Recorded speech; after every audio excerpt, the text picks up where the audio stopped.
Tahu nggak kenapa Indonesia sulit jadi negara yang bersih? Indo, hadeh, sampah plastik gimana-mana tapi malah impor sampah. Nah ini kita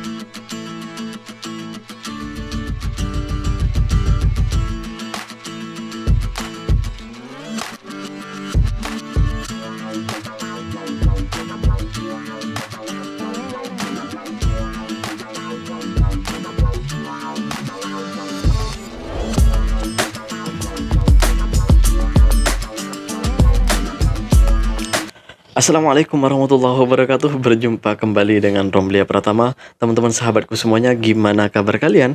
Mudah-mudahan kalian semuanya baik-baik saja beserta keluarganya di sana. Teman-teman sahabatku semuanya, buat kalian yang baru gabung, yang baru nonton video ini, silahkan subscribe dulu, di like dan di komen guys. Buat teman-teman sahabatku yang udah ngedukung support channel ini, terima kasih. Mudah-mudahan kalian semuanya diberikan keberkahan umur, keberkahan rezeki, dimudahkan segala urusannya, baik urusan dunia maupun urusan akhirat. Amin ya rabbal alamin.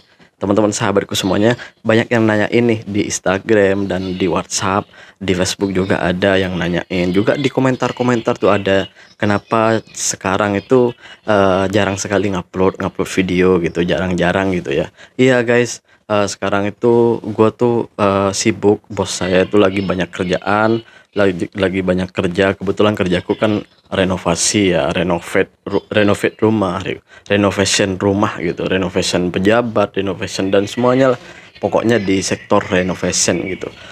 Dan sekarang itu bos saya itu lagi banyak kerjaan guys, jadi sibuk gitu, udah balik kerja penat, istirahat tidur gitu, biasanya gitu, udah gitu guys, jadi nggak sempet buat konten. Jadi buat teman-teman nih yang yang WhatsApp saya, yang nelpon saya nggak diangkat, itu bukan karena apa guys, kadang saya itu kerja sampai malam itu nggak sempat megang telepon. Dan kebiasaan saya ketika saya kerja itu, telepon saya itu nggak pernah dipegang, nggak pernah megang telepon guys, apalagi diletak dalam diletak atau dibawa telepon tuh jarang sekali guys, kecuali bos sudah pesan, nanti telepon tolong bawa sebab saya mau keluar, itu baru saya pegang guys, atau saya letak dalam bag, dalam yang dekat-dekat dengan saya.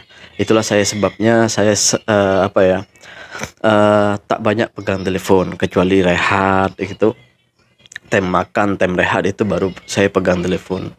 Bukan karena disuruh bos, bukan karena bos suruh tak boleh pegang telepon, tak.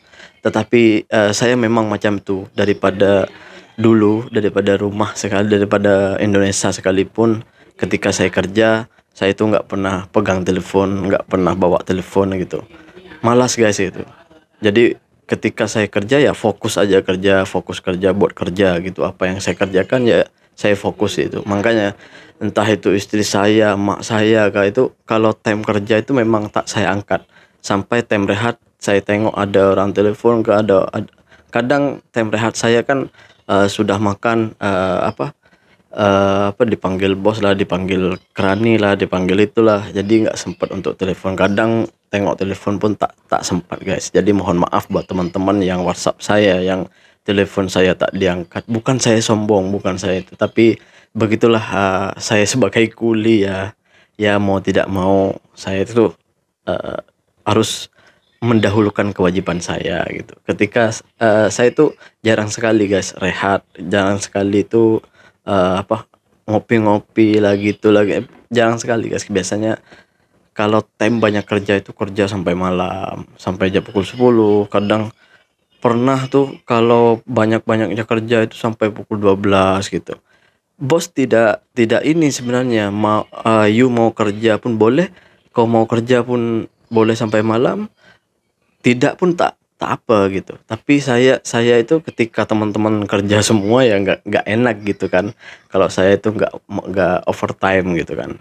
Jadi ya mau nggak mau ya harus overtime juga, nanti hasilnya kan juga saya juga gitu. Oke guys, tapi aku nggak mau ngebahas kerjaanku. Sekarang gue mau ngebahas tentang sampah, pengelolaan sampah lah gitu ya di Indonesia gitu. Kenapa Indonesia ini sulit banget menjadi negara yang bersih, atau kota-kotanya bersih, atau bandarnya bersih gitu, sulit banget. Kenapa? Karena yang pertama itu menurut saya kesadaran dari manusianya. kesadaran dari masyarakatnya yang kurang sadar dalam membuang sampah. Itu yang pertama sebenarnya.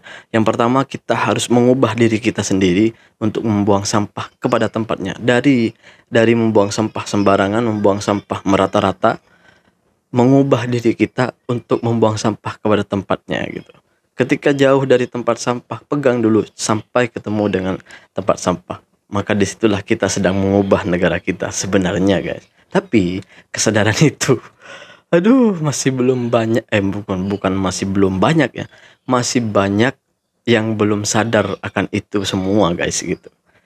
Oke, guys, ini ada pembahasnya. Kenapa Indonesia sulit sekali menjadi negara yang bersih? Ini dia alasannya, guys. Tahu nggak kenapa Indonesia sulit jadi negara yang bersih?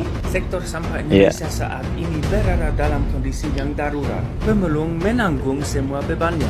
Berikut tiga hal untuk memprofesionalkan sektor informal agar Indonesia menjadi negara maju.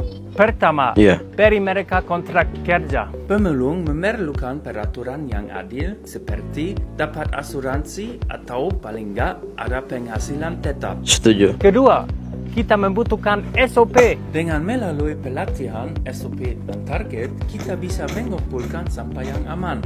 Ketiga, biarkan mereka berpartisipasi. Akui pemulung sebagai bagian terpenting. Proyek Laut yang Tenang yang didanai oleh Repurpose Global mendukung para pemulung untuk menjadi wirausaha yang menghasilkan uang dari sampah plastik. Investasi adalah kunci untuk meningkatkan pengelolaan sampah di Indonesia. Apakah menurut kalian kita bisa transisi yang lebih baik dari sektor sampah di Indonesia? Silakan komen di bawah dan follow Repurpose Global dan Bule Sampah juga. Ya seharusnya kita bisa sih bertransisi menjadi lebih baik. Kalau mau menjadi negara yang maju dan negara yang bersih, ya kita harus mengubah dari diri kita sendiri, baru negara juga ikut serta dalam perubahan itu sebenarnya, guys. Kalau kita mau menjadi negara bersih gitu, guys. Namun lucunya, guys, lucunya ini ya, lucunya udahlah kita menjadi negara yang paling kotor di dunia, yang menjadi salah satu negara yang paling kotor di dunia. Kalau paling kotor nih kan pastinya sampahnya pasti banyak dong. Pastinya sampahnya nggak keurus dong, bener nggak? Nggak keurus lah, pokoknya sampah terbiarkan gitu kan. Kalian pasti mengerti kan apa yang gue omongin. Kalau menjadi negara yang paling kotor itu artinya sampahnya udah banyak sekali. Negara malah impor sampah dari luar, guys, dari luar negara. Negara kita nih impor sampah dari luar, impor sampah plastik dari luar. Dan anehnya lagi, banyak sampah ilegal yang masuk ke Indonesia. Kok bisa? Mau bilang kecolongan lagi, mau bilang gitu. Karena udah biasa nih, kalau udah viral, udah dikritik, udah dikata-katain tuh sama masyarakat, dikritik sama masyarakat, viral nih. Nanti baru keluar nih pejabatnya. Assalamualaikum warahmatullahi wabarakatuh. Mohon maaf, ini kita sedang kecolongan. Aduh, kecolongan dasmu. Dikit-dikit kecolongan, barang besar jadi kecolongan, barang kecil ketangkep, barang besar nggak ketangkep. Gimana sih? Kok malah terbalik gitu ya? Kadang gue tuh ketawa, guys, kalau gue ada videonya, guys. Ini dia, guys. Indo, ada sampah plastik gimana-mana tapi malah impor sampah. Nah ini yuk kita bahas. Jadi kalau kalian nggak tahu, pemerintah itu melakukan impor sampah plastik dan kertas. Untuk apa? Untuk memenuhi kebutuhan pabrik-pabrik pengolah barang bekas sebagai bahan baku. Sebenarnya impor sampah ini sudah diatur dalam Peraturan Menteri Perdagangan Republik Indonesia, bahwasanya yang diimpor ini bukan sampah yang berbahaya atau yang susah didaur ulang. Nah masalahnya Impor tersebut seringkali melibatkan sampah ilegal yang tidak dapat didaur ulang. Hal ini menyebabkan masalah baru seperti penumpukan sampah dan menimbulkan krisis TPA di Indonesia. Waduh, jadi gimana menurutmu guys? Apakah impor sampah ini benar-benar diperlukan? Mengingat sampah dalam negeri belum terselesaikan. Adeh, yuk kurangi pembuangan sampah pakai barang yang berkelanjutan. Seperti barang yang bisa diisi ulang, bukan buang. Bukan? Kalian dengar sendiri kan? Indonesia kekurangan sampah untuk dijadikan bahan bahan apa tadi itu? Bukan kekurangan sih sebenarnya, kelebihan, malah impor lagi. Udahlah, sampah kita itu nggak keurus, sampahnya masih seperti itu. Waduh, gimana gue ngomongnya ya? Masih impor sampah dari negara lain. Coba bayangin, sampah kita udah banyak nih. Sampah kita udah banyak, nggak keurus, udah tak apa ya? Kalau bahasa Melayunya ya gue lupa nih.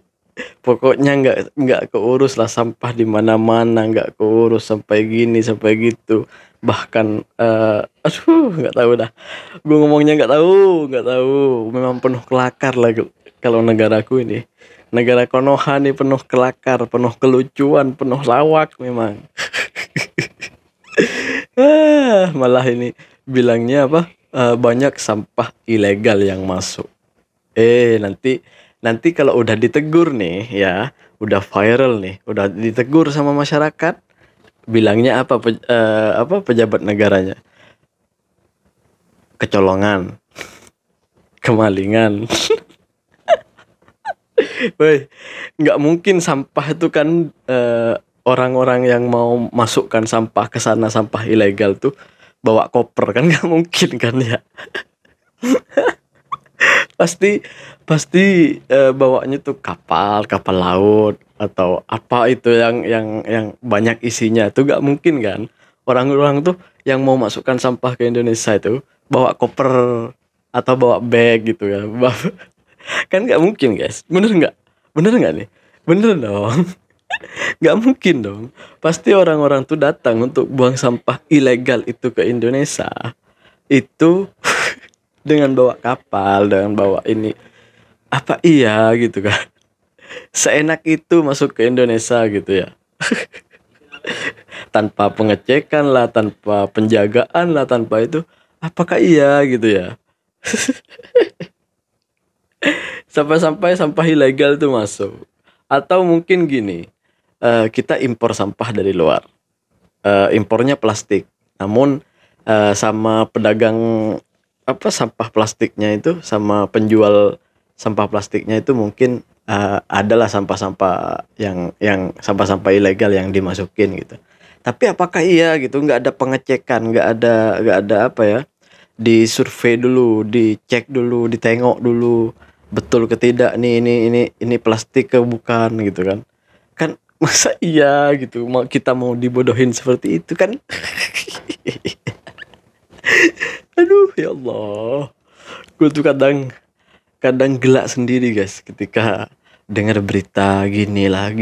Aduh, apalagi sekarang tuh kasus Vina Cirebon tuh. Waduh, kita itu semakin bingung, semakin bengang tengok. Aduh ya Allah, ini sebenarnya apa yang dilakukan mereka? Semakin nggak karuan pikiran nih guys. Bener guys, aduh lucu gimana, gelak gimana gitu. Ya gitulah. Oke lah guys, assalamualaikum warahmatullahi wabarakatuh. Jangan lupa sholawat guys.